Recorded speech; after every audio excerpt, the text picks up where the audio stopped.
अस्सलाम वालेकुम नाज़रीन, मैं आज को नमाज़ पढ़ने का तरीक़ा आप हज़रात के सामने अर्ज़ करूँगा।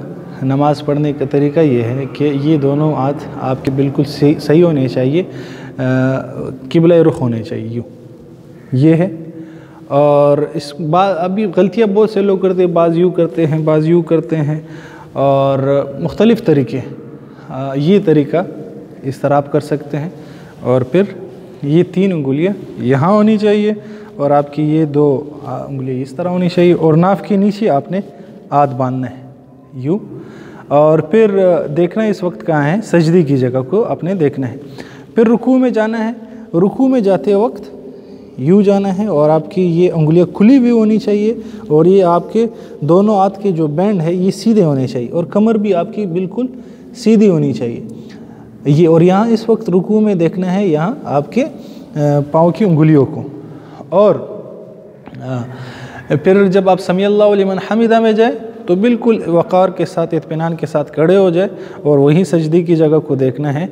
बाज़ लोग जो है रुकू से उठते नहीं हैं और फ़ौरन सजदे में चले जाते हैं, या पहले सजदे से उठते नहीं दूसरे में चले जाते हैं।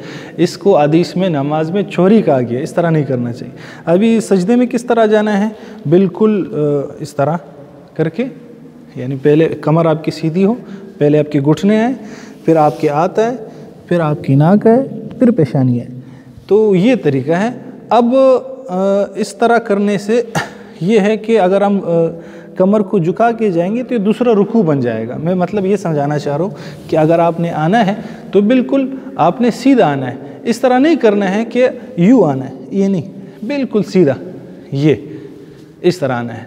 और फिर हाथ यहाँ रखने हैं इस तरह। अच्छा, हाथ रखना आपने जो 2 कान हैं इसके बीच में रखना है, और उंगलियाँ खुली भी नहीं होनी चाहिए, बंद होनी चाहिए सजदे में।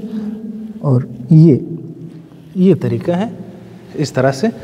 और फिर यहाँ इस तरह ना इतने ऊपर हो ना नीचे हो, इस तरह होनी चाहिए।